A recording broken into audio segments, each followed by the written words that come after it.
How y'all doing today, man? It's Filthy Boy Messy. I'm coming to y'all live from K9 Multimedia. This is another rendition of Off Central, a walk down Central. And today we got a special guest, couple special guests actually. You feel me?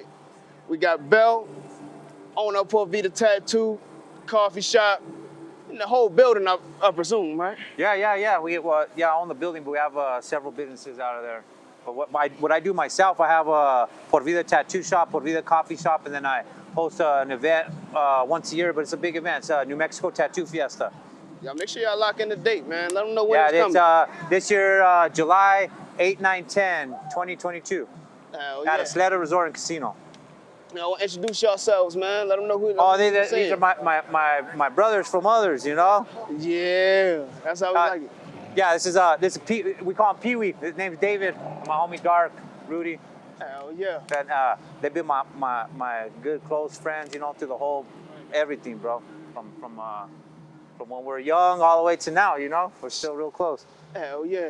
That's what we like to hear, man. You know, that's that growth. When you got a bond with a person, you really can grow and build with each other. That's beautiful, you know, because, you know, a lot of people fall off when you growing up, you know what I mean? Yeah, a lot of people did fall off. Yeah. Hey, but the ones that stay around, they're here for a reason, right? Yeah, no doubt. You right. know, when I say these are my brothers from others, it's real. You know, we grew up a certain way, you know, and there we created a bond, homie. There's my family, you know. Hell yeah. Our families are close, everything. So it's cool. They're important to me in my life and my business and everything. So. Shit, yeah, man. Well, I want to get straight into it. You know, the reason we brung you here is because we love to give everybody their roses. And in Albuquerque right now, the city's coming up. City's on the motherfucking rise. You heard? So look, as an entrepreneur, businessman, I want to know what made you get into the game, as far as tattooing, the business, and everything. Hey, it's kind of crazy because I don't really have any short answers for any question. Everything's gonna be a long. We ain't got nothing but time, baby. Hey, so the real thing is, I started tattooing just to do it, bro. You know, I didn't think of it as a career or anything like that. We were young when I started, but at the moment, at this time when I started, was involved in all kinds of crazy shit, you know, and the tattoo shop, it was kind of crazy, bro. It was like a safe place for me, you know. Yeah. Like it was cool. It didn't have anything to do with the street and shit like that. So my original thing was I got addicted to the tattoo shop, not so much tattooing. The love for tattooing came afterwards, you know. It was like your safe haven. Yeah, it was cool, bro. You know, I was there and people were fun and cool, but they weren't gang banging and all this shit. So it was like a safe place to kick it without having to worry about all the shit that was going on at that time, you know. Yeah. Hell yeah. So when did you pick up the tattoo gun? You said you started off. Well, I started off, you know, probably about 17, 18 years old, and I just started. I didn't have no one teaching me at the time and stuff. You know, I just started fucking around on the homies and. Started off on the homies first? Yeah. You know, I used to tattoo man. all these fuckers, bro. Yeah, I tattooed his. Hey, you got the best homies ever, man. Yeah, I would just tat him every day, bro. And his brother actually went to a tattoo shop to get one fix that I did, and that's who introduced me to the tattoo shop was his brother. We used to call him Crime at the time. His name was Manuel, and he took me to a tattoo shop called Duke City Inc. And that's where I fell in love with the tattoo shop, bro. It was cool. It was wild, but safe. Yeah. You know, it was no gangs and shit, but it was still wild, you know, fuckers were having a good time. There was ladies and yada yada. So I fell in love with being at the shop, bro. First. Yeah. It gave you that good flame, you know, that kept you interested and kept you wholehearted. Yeah. You know? And that's honestly the what I'm trying to do now. You know how I modeled my shop after that, you know. I try to make it nice, safe, and fun, you know. Yeah. Fun for people that might not be accepted in other businesses or whatever, you know, but it's us, you know, and you know, I'm from the street and shit, so I could recognize when shit's there that shouldn't be there, you know. Hell yeah. So it works for us. Shit, man. So you born and raised in Albuquerque, right? Yeah, born and raised right here, bro, from the South Valley. South Valley. Ooh, man, yeah. We've got a couple South Valley cats in here, you know what I mean? So we got love for the valley, you feel me? Yeah. I still live there, bro. I'll never move out. Hell yeah. So when you was coming up in Albuquerque, you know, even when you know before the tattoo, what kind of adversity did you face in your life that helped shape you into the businessman and the the man you are today in general?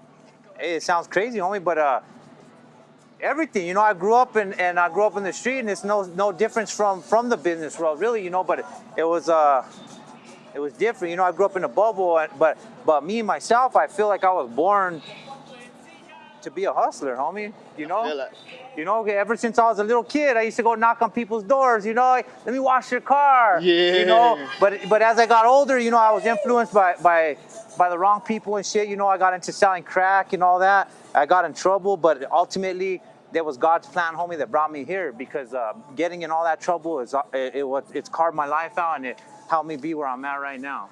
Yeah, man. You know, one of my favorite quotes I always like to tell myself is that, you know, God give his hardest problem to the strongest angels. That's it, homie. You know? That's it. It's the truth. I feel that shit. And me myself, I'm a big believer in fate and God. So I just think that was my road to get to where I'm at. It taught me hard lessons and stuff, you know. So Heck yeah. it is what it is, and it worked out perfect. Everything's been perfect since. Hell yeah. So he said he was one of the first folks that you tattooed on. Yeah. No, we grew up together, bro. So yeah, I fucked his arm up a little bit, but it's there. If you can remember, what was your first tattoo? What'd you do? My first tattoo was on a good friend of mine. I still hang out with him to this day too, bro. His name's we call him Hustler, but his name's Mike. And I did a little skull on his leg with some initials on it, you know, of some old gang shit. But he still has it, bro, and he's doing good and shit. He comes by the shop all the time to embarrass me, to show everybody, look what he did. Fucked his leg up. Heck yeah, man. That's fucking beautiful. You know, I tried the tattoo game out a little bit.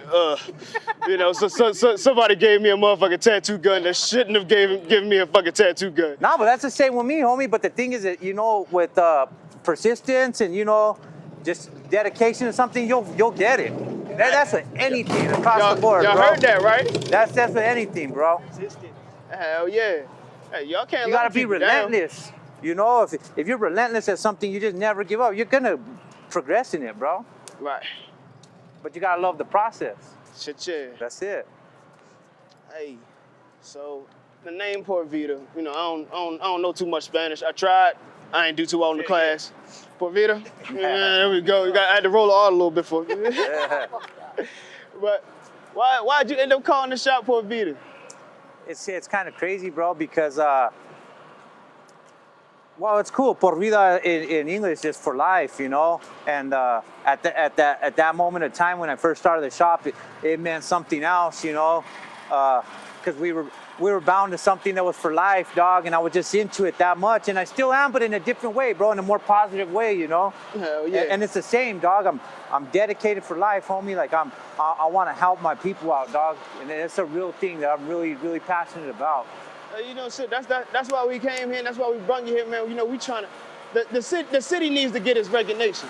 The whole state needs to get its recognition. You know, because you know, being from the East Coast, it's different. You know, people don't even know about New Mexico. Like when I tell my friends and stuff, I'm leaving to come out to New Mexico, motherfuckers ask me, do I need a passport? Bro, you feel me? Every time I'll be in New York, fucking will say, welcome to the States. Motherfucking States. But yeah, it is what it is, you know, but it's beautiful here, homie. It's like a hidden gem, you know. Facts. I love, we were talking about that earlier, you know, a friend of mine, she's from here, but she's moved all over LA and this and that. She's back here and she's like, oh, I don't like being here, there's no opportunity. I said, you're fucking out of your mind. Every opportunity is here. I'm 2 phone calls away from knowing anybody I need to know, you know? Facts. It's just like that here. It's cool. Hell yeah. So I know we've been talking about the shop, and we're gonna get more into the coffee shop later, because I got some questions for you about that goddamn nitro coffee y'all got, all right? Yeah, we're gonna talk about that later. But what was your first business venture, man? My first business venture, legal or illegal? Who? Legal or illegal, you know? There was I'm telling you, I've been into this shit since I was small. It's just I transitioned from getting in trouble, you know, transitioning into a legal, legit business, but it's the same shit, you know. I'll work hard at anything I do, but again, my first business was the tattoo shop, bro. You know, I opened it up in 2006, I forgot how old I was. I was in my early 20s, and it's been just a fun ride ever since, bro. I enjoy it like fuck. The hard times all the way, you know, the good times, the sad times, the bad times, all of it. I've loved it all, bro. Yeah, you know. Ooh, they get wild out here on Central, and I love it, goddamn. Hey, but you know, hustlers gonna hustle, you know, like you said, whether it's legal or illegal, you know, I honestly think personally, you feel me? If you go, let me find a way to say this that, you know, ain't wrong. But if you're going into a business whether it be illegal or legal, you still gotta have a hustler's mindset. You know what I mean? Whether it's a half a baby or the business is your baby.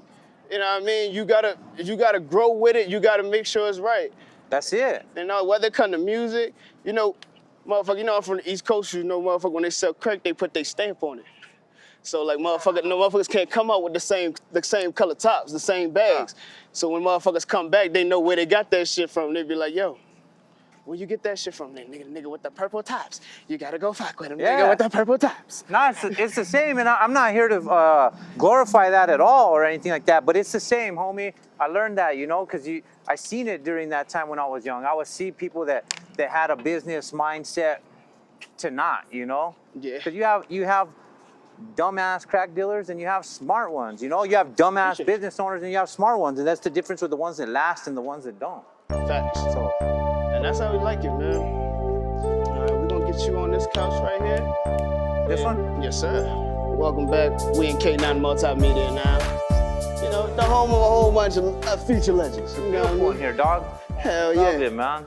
You know, it's like we try, you know, be a little staple, you know. I like it. I really do, bro. Looks nice, professional. Hell yeah, shit. Those two right there, those motherfucking masterminds, man. That's it. Hell yeah. That's beautiful. They work as a team. Yeah, you got to. Ain't that what marriage about? That's what it's supposed to be about. You know? But, man, before, you know, when we came back in, before the cameras were set up, we was getting into, first of all, I told you I was going to show you the tattoos I did on myself. Now, my brother, first of all, how you feel about cover-ups? I do them all the time. All right. Because, man, I might have to holler at you, my boy. Look, let me get... There's nothing. So, look, man, the motherfucker gave me a tattoo gun. She was like, I want you to tattoo a star on me. I ain't never I can't even fucking draw. You feel me? Yeah. Man, look. First of all, this one right here, this is supposed to be a 5. Mm-hmm. I was sitting there with the fucking tattoo gun. I couldn't get the 5 to work out, so I tried to etch and sketch that bitch and switch it, and now it's an E, or something like an E. Yeah. This was supposed to be a 3. Now it's a half a dollar sign. Oh, shit, okay. And kind of look like a P. And this motherfucker was supposed to be a T. I don't know what the fuck happened. I ain't had no, this one right here was stick and poke though. Those are easy, homie, because they're almost not even there, you know? Hell yeah. Shit, I did a couple of them on myself that faded away. Like that one? Oh, this was the first one. This was the first one, bro. Let me see it right quick. What are you gonna do, a koi fish? Man, it was supposed to be like a triangle with the third eye. A lot of this shit is fucked up because I ran out of black ink. Yeah, those are easy to cover, dog. They're really easy. Hell yeah. Yeah. All right, man. But first of all, I'm gonna introduce your homie again. Now that we got you on the couch. My name's Pee-wee. Yeah. So that motherfucking nitro coffee y'all got, what y'all putting there, man? I was upstairs getting my hair cut, hey, that back nitro and coffee's forth. good, bro. It's good. It gets you going, you know. I don't really drink it so much because it gets me too wired, bro. But it's That's really, how it was. It's really good. A lot of people go in there, they like it, you know. They need to get they need a little picker up in the morning, you know. And it's also, honestly, it's the best with sweet cream. It's nitro sweet cream is good, bro. Heck yeah, man. Yeah. You know, I like y'all pastries too. I had like one of those little apple danishes. They make them fresh. This guy eats them every day. Walk out with whipped cream. I got to. Yeah, no, there's a lot of good food there, bro. The thing that I like, well, of course I like it, is designed for my liking. Really, is that I have a lot of healthy options, you know. Yeah. There's some there that's not too, you know, like those pastries, of course, and stuff. They're not the best for you, but you know, we have good food, bro. That's healthy alternatives, you know. Like oatmeal. Nobody really eats oatmeal, but we sell a lot of oatmeal, bro. Yeah. It's good. I eat it Y'all got the every flavors? day, bro. I drink No, oatmeal. it's not flavored. It's No it's oatmeal. healthy, homie. It's steel cut oats, Oh, and we make it with almond milk, and then we top it with a bunch of fruit and honey, bro. And sometimes I'll throw a scoop of peanut butter. When it gets hot outside, we put a scoop of sorbet on the top. That's basically just frozen fruit, bro. Yeah. And it's good. It's really good. Heck yeah. How's your guys' coffee though? Because I look everywhere in Albuquerque for good coffee and I can't find any. Oh, our coffee's good, and I drink my coffee black, so I'm a connoisseur of coffee, because it has to be good coffee. Because if you're drinking it black, you don't have nothing masking the taste of the actual beans, So yeah, you'll like our coffee. I like it, and I go for more of a blonde roast because the caffeine's a little bit higher. But with the blonde roast, you also get a fresher taste of the beans, because the beans just aren't cooked as much. See, I didn't even know that. Yeah. Let me see. Yeah, the You put darker me the on. coffee, the less caffeine. For real? Yeah, because they burn it out. So- So decaf is just extra dark coffee. They just burn the fuck out of it. The caffeine burns out. Why do people drink decaf? Like, do they drink it for the taste? Pretty much because people just have different issues, bro. Heart issues and stuff like that. They might not be able to, or they're caffeine sensitive, whatever. Like, yeah. Shit, man. But I'm like that. If I don't want to be wired, I still want a hot drink. So I'll drink decaf sometimes, bro. Heck yeah, man. I'm gonna have to give it a shot, man. I be scared from it, man. I be sitting there at work sometimes. I work at Amazon, so I be up all night. I'm sitting there trying to get my little coffee. First of all, now I know that the dark roast, you said got less caffeine. Yeah. That's why the fuck I be falling asleep up there, man. Yeah, if you get a blonde roast, you'll see the difference. You'll notice the difference in the caffeine. Hell yeah. Yeah. See, I like espresso, man. I like to get my little espresso drinks, you feel me? Like, take it straight to the brain. Espresso's good too, but actual black coffee is more caffeine than espresso. Hey, you ain't here put me on all the game, bro. I'm out here I'm living ass backwards out here, man. I have another question. Yeah. So I know you guys used to have a shop, right, like down Central. Right here on 10th and Central. It was 10th and Central, Yeah. and then you guys moved up there, right?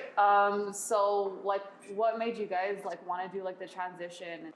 Hey, I was telling you guys earlier, God has just always been the best to me.